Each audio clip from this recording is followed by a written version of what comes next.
Salut tout le monde et bienvenue dans ma safe room. Aujourd'hui je vous fais un rapport sur le FBC. C'est parti.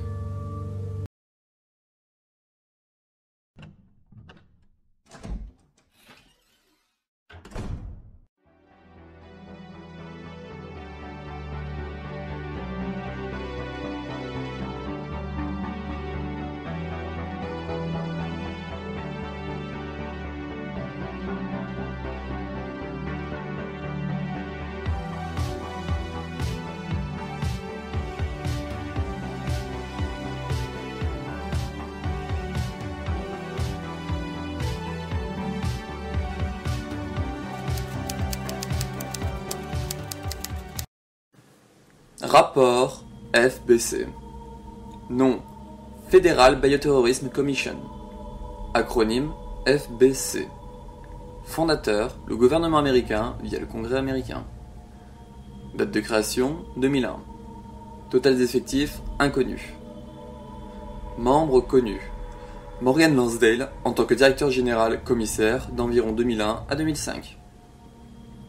Neil Fisher, agent de soutien lié à TerraSafe d'une date inconnue à 2005. Parker Luciani, agent d'une date inconnue à 2004. Jessica Sherawat, agent d'une date inconnue à 2004. Raymond Vester, agent de 2004 à 2005. Rachel Foley, agent d'une date inconnue à 2005. Histoire. En 2001, Umbrella commençait déjà à perdre des laboratoires et de la crédibilité.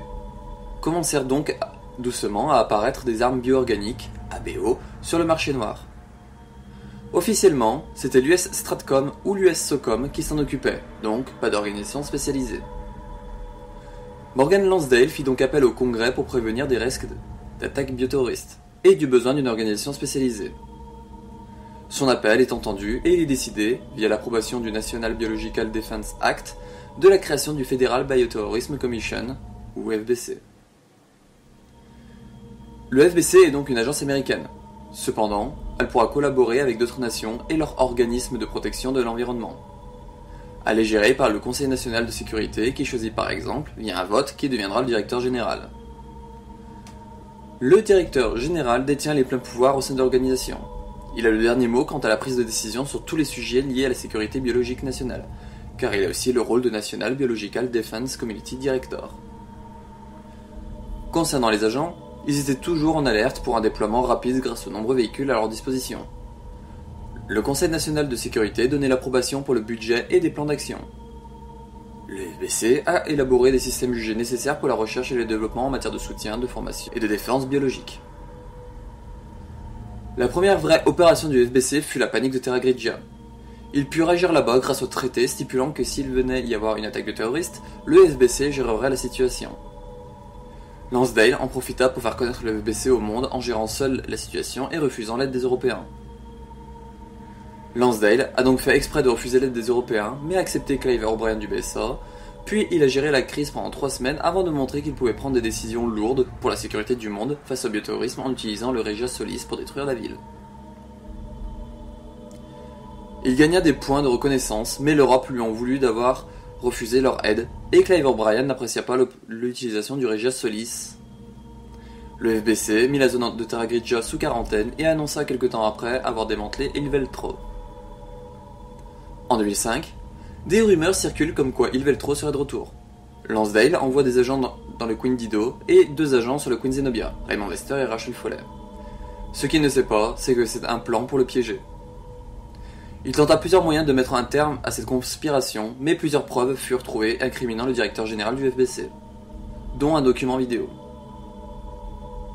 Il fut arrêté. Toutes les ressources appartenant au FBC furent transférées au BSA, qui du coup put devenir ce que Lansdale espérait pour le FBC. Le FBC, et surtout Lansdale, avait des partisans comme Neil Fisher. Ce dernier voulait que le FBC soit créé et donc contacta Alex Wesker pour avoir une souche du virus Uroboros pour lancer une attaque qui fera peur au monde, mais il se fera trahir et contaminer en 2011. Équipement. Tenue. Les agents sont vêtus d'une chemise blanche avec cravate et gilet pare-balles bleu, un pantalon bleu marine.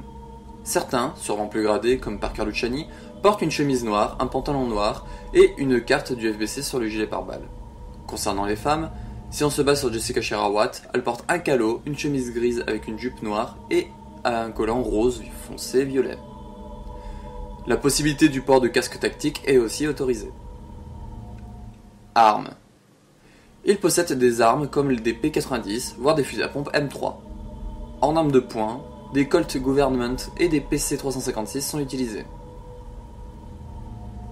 Véhicules. Il possédait des véhicules terrestres et des hélicoptères. Mission connue. La panique de Terra Grigia en 2004 et la conspiration d'Il Veltro en 2005. La présence du FBC dans le canon de la saga se fait annoncer la révélation en 2012. Et voilà, c'est la fin de ce rapport sur le FBC. Vous pouvez retrouver une expérience sur Morgan Lansdale et un rapport sur le virus T-Abyss dont le FBC a des liens.